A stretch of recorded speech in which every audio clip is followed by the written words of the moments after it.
ይስጥልን ውድ ተመልካቾቻችን በያላችሁበት የዓለም ጥግ ሰላምታችን ይድረስ። ይህ የአፍሪካን ሬኔሳንስ ቴሌቪዥን የዕለተ ቅዳሜ የዜና ሰዓት ነው። በዛሬው የዜና ሰዓታችን አምነስቲ የኦሮሞ ነጻነት ሰራዊት አባላት ሴቶችን በወሲብ ባርነት ይዘዋልና በቡድን ደፍረዋል ሲል መክሰሱን፣ የትግራይ ጤና ቢሮ በነዳጅና በመድኃኒት እጥረት ምክንያት የጤና ስርዓቱ ሊፈርስ እንደሚችል በማስጠንቀቂያ አስቸኳይ ጥሪ ማቅረቡን፣ ኢራን በጎረቤት ሀገራት ላይ የምታደርገውን ወታደራዊ ጥቃት ለማገድ መወሰኗን ጨምሮ ሌሎች የተመራረጡ የሀገር ውስጥና የባህር ማዶ መረጃዎችን ወደ እናንተ እናደርሳለን።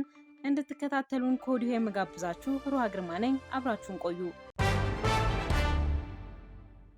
ወደ ቀዳሚው ዜና ስናመራ ዓለም አቀፉ የሰብአዊ መብቶች ተቋም አምነስቲ ኢንተርናሽናል የኦሮሞ ነጻነት ሰራዊት አባላት በሴቶችና ሴት ልጆች ላይ ወሲባዊ ባርነት እንዲሁም በቡድን መድፈርን ጨምሮ የተለያዩ ወሲባዊ ጥቃቶችን ፈጽሟል ሲል አዲስ ባወጣው ሪፖርት ከሷል። የታጣቂ ቡድኑ አባላት በሴቶች ላይ የፈጸሟቸው ጾታዊ ጥቃቶች ከፍርድ ውጭ የሆነ ግድያና የንጹሐንን ንብረት የማውደም ድርጊት በጦር ወንጀል ሊፈረጅ የሚችል እንደሆነ አስታውቋል።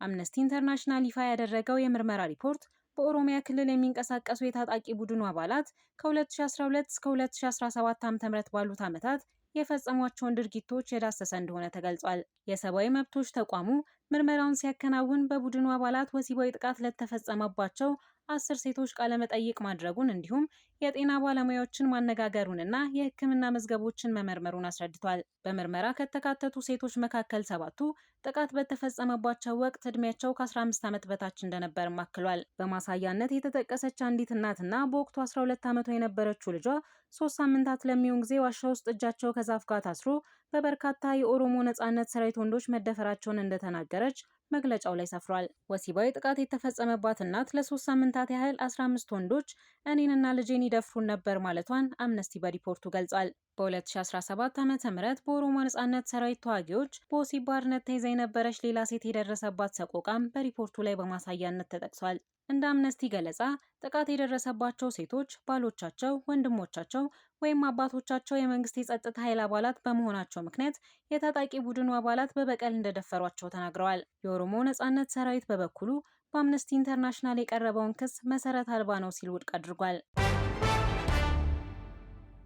የትግራይ ጤና ቢሮ በነዳጅና በመድኃኒት እጥረት ምክንያት የጤና ስርዓቱ ሊፈርስ እንደሚችል በማስጠንቀቅ አስቸኳይ ጥሪ ያቀረበ። ቢሮው ባወጣው መግለጫ የህይወት አድን አገልግሎቶች ዳግም መጀመር ካልቻሉ በሚሊዮኖች የሚቆጠሩ ሰላማዊ ሰዎች መከላከል በሚቻል በሽታና ሞት ለአደጋ ይጋለጣሉ በማለት በአስቸኳይ ዓለም አቀፍ ጣልቃ ገብነት እንዲኖር አሳስቧል። የትግራይ ጊዜያዊ አስተዳደር ጤና ቢሮ ለሰብአዊ ረድኤት አጋሮች፣ ለለጋሾች፣ ለተባበሩት መንግስታት ድርጅት ተቋማት፣ ለኤምባሲዎችና ለዓለም አቀፍ የጤና ተቋማት ባስተላለፈው አስቸኳይ ጥሪ በክልሉ ያለው የጤና ስርዓት በከፍተኛ የነዳጅ እጥረት፣ የመድኃኒት አቅርቦት መቋረጥና እየጨመረ በመጣው የፋይናንስ ገደብ ምክንያት ሙሉ በሙሉ ሊቆም እንደሚችል አስታውቋል። የዓለም ጤና ድርጅት የመተዳደሪያ ደንብን በመጥቀስ ማንኛውም የሰው ልጅ ከፍተኛ የጤና ደረጃ አገልግሎት የማግኘት መብት እንዳለውና ይህ መሰረታዊ የሰብአዊ መብት በማንኛውም ሁኔታ ሊከበርና ጥበቃ ሊደረግለት እንደሚገባ በአጽንኦት አሳስቧል። ከውጭ ምንጮች ወዳገኘናቸው ወቅታዊ መረጃዎች ስንሸጋገር ኢራን በጎረቤት ሀገራት ላይ የምታደርገውን ወታደራዊ ጥቃት ለማገድ መወሰኗን አስታወቀች።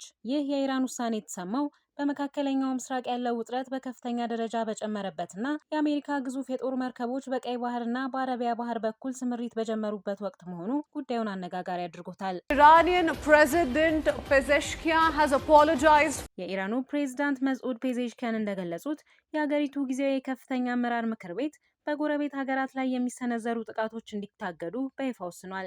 ይሁን እንጂ ይህ የጥቃት ማቆም ውሳኔ ቅድመ ሁኔታዎች የተቀመጡለት መሆኑን ፕሬዝዳንቱ አብራርተዋል።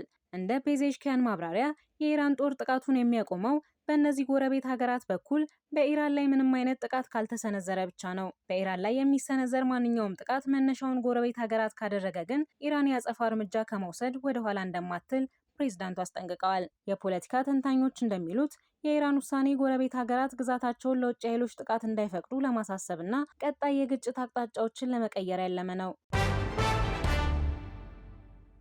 The Justice Department releasing new documents in its investigation into Jeffrey Epstein. ትራምፕ ላይ የቀረቡ ክሶችን የያዙና ተደብቀው ነበር የተባሉ የኤፕስቲን ሰነዶች ይፋ ተደረጉ። ዶናልድ ትራምፕ ወሲባዊ ጥቃት እንዳደረሱባት የከሰሰች ሴት የሰጠችውን ቃለ ምልልስ የያዘ የወሲብ ወንጀለኛው ጄፍሪ ኤፕስቲን የምርመራ ሰነድ ይፋ ተደርጓል።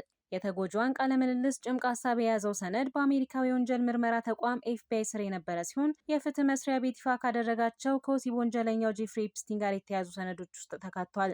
ትራምፕ ከኤፕስቲን ጋር በተያያዘ ማንኛውንም ወንጀል እንዳልፈጸሙ በተደጋጋሚ ቢገልጹም ክሱን ያቀረበችው ሴት ለኤፍቢአይ እንደገለጸችው ከትራምፕ ጋር ያስተዋወቃት ኤፕስቲን እንደሆነና በወቅቱ ከ13 እስከ 15 ዕድሜ ክልል ውስጥ ሳለች ሁለቱም ወሲባዊ ጥቃት እንደፈጸሙባት ከሳለች።